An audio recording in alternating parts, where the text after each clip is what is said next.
My friend Joe Chura hosts a yearly event called Refuel in the Naperville community.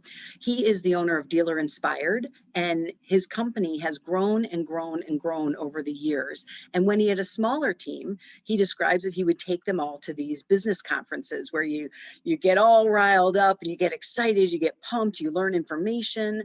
And as his team grew, he was unable financially to be able to take all of his team away for this. So he decided he'd create it for himself.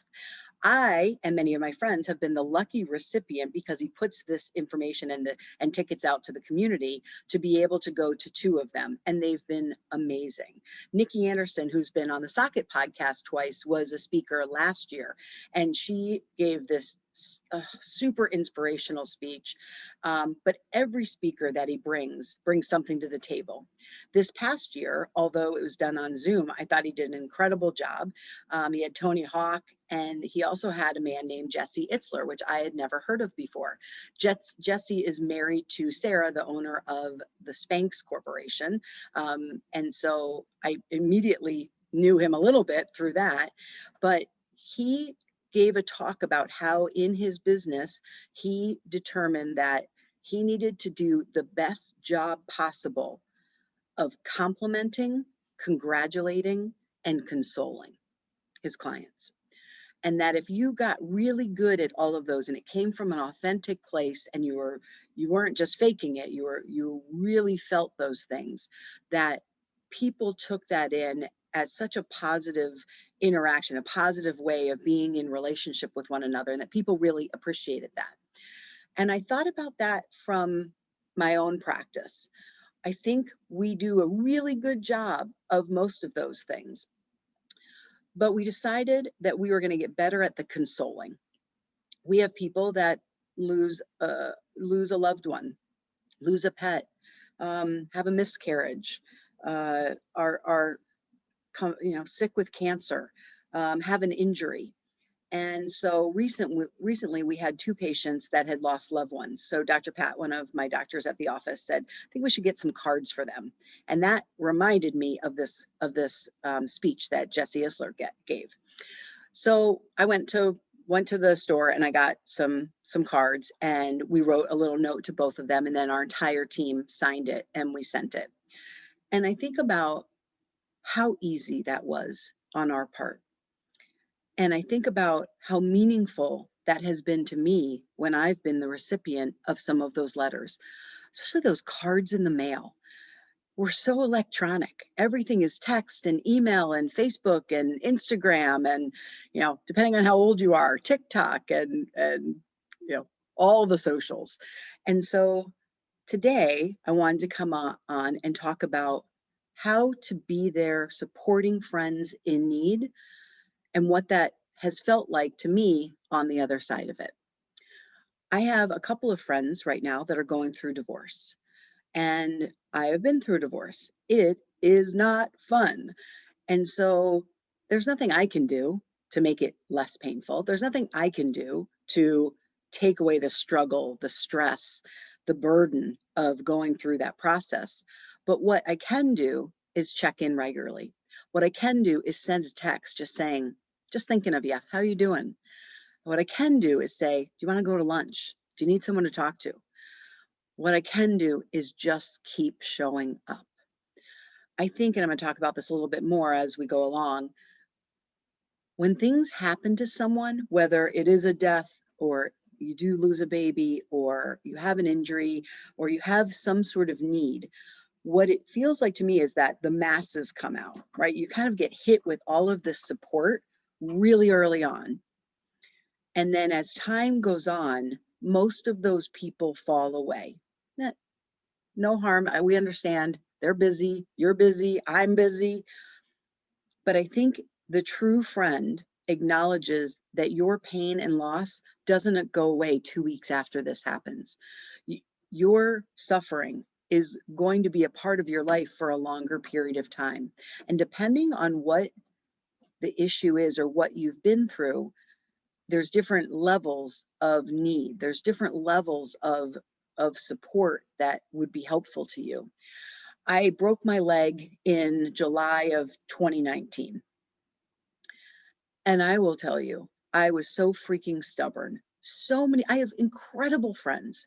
In the first day or two, I must have had 12 people reach out. What can I do? Can I bring you a meal? Do you need me to just come and help you? What do you need? And I flippin' turned it down almost every time.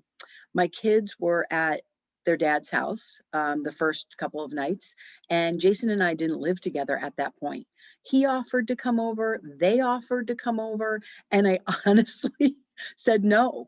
I just was like, I can manage this on my own. Now here I am with this big old boot because I broke my fibula and a scooter, and I am trying to navigate my house. I have to get upstairs. I have to try to shower. And the fact is I really, really needed help. So one of the things I would say when you're trying to help, console, or support someone is they're probably going to tell you they don't need any help. At least that's where my brain was. And so figure out a way you can help without having to ask, what do you need? Because if you put it in that person's court, it's really difficult for a person that needs help to say, could you just come and sit with me and watch a movie? Or could you bring me dinner? Or is there any way you could go to the grocery store for me? It's really hard to verbalize that and to ask for that help.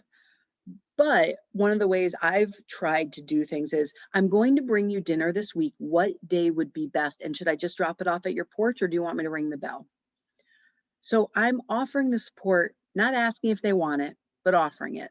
Some of the other things I had happen were people, of course, brought me meals.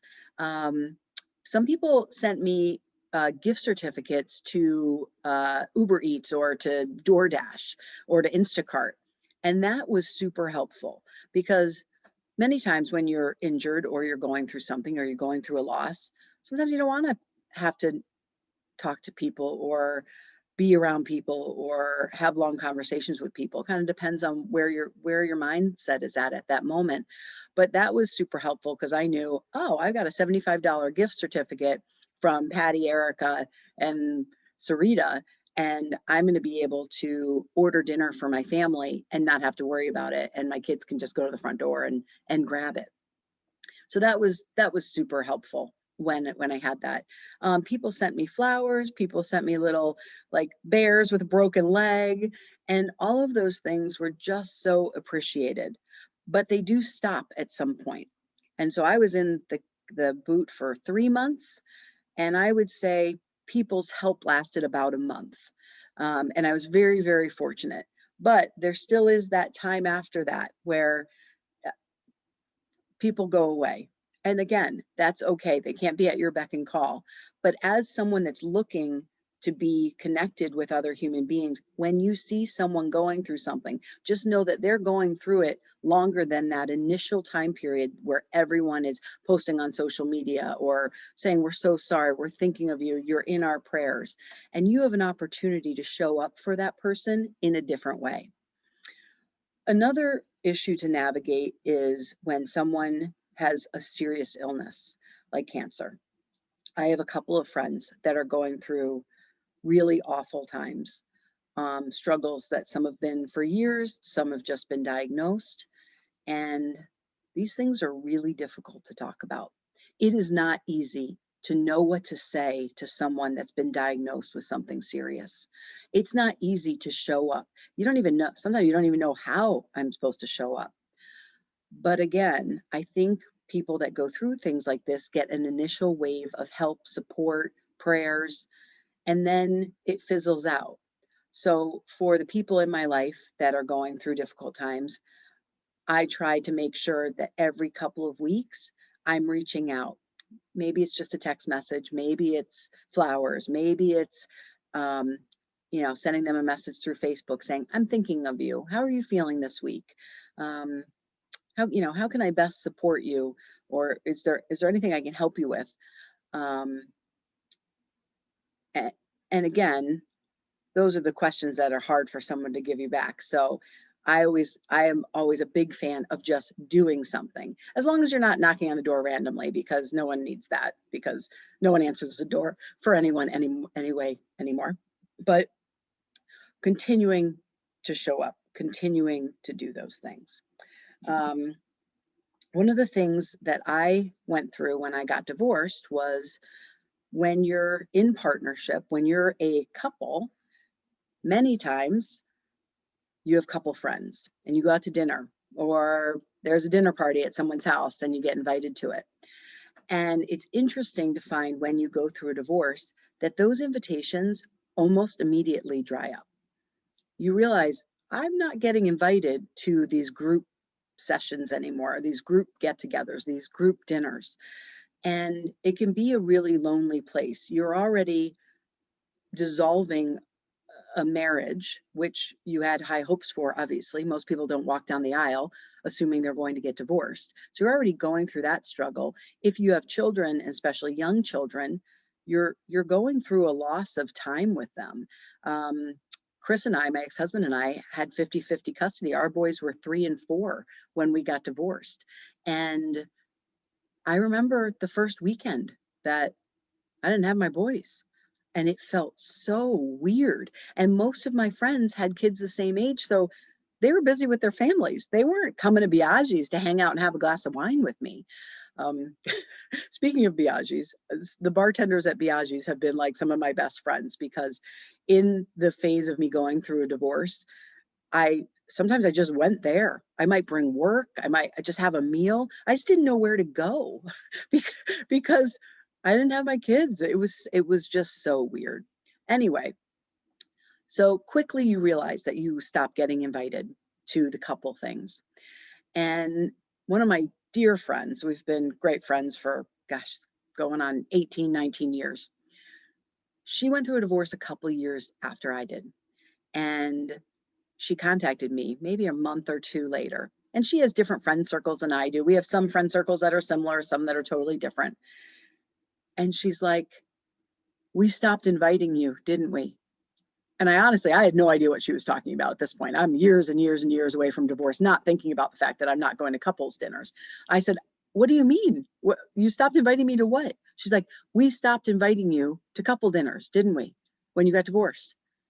And I said, yeah, you did. She's like, I'm so sorry. She's like, I don't even know if I consciously knew that that was happening. But she goes, now that I'm going through divorce, I just found out last night that my friend group all got together and I wasn't invited.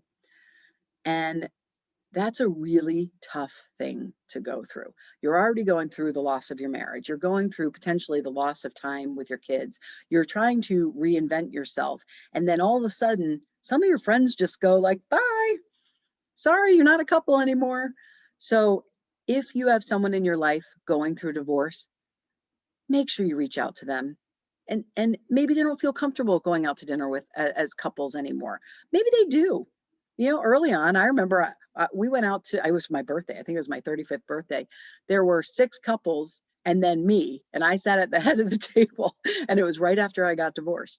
And so I would have still felt comfortable. So it depends on the person, but reaching out, maybe they don't feel comfortable going out as couples, but make sure that you're reaching out to those people. Make sure that you're pushing through the discomfort of not knowing what to say, because in some instances, when you're consoling someone, there's nothing you can say. There's nothing you can do to make it better. But again, what you can do is you can show up, and you can keep showing up. And every couple of weeks, you can keep showing up. And that is going to be more, that's going to mean more to that person than you will ever know, ever know.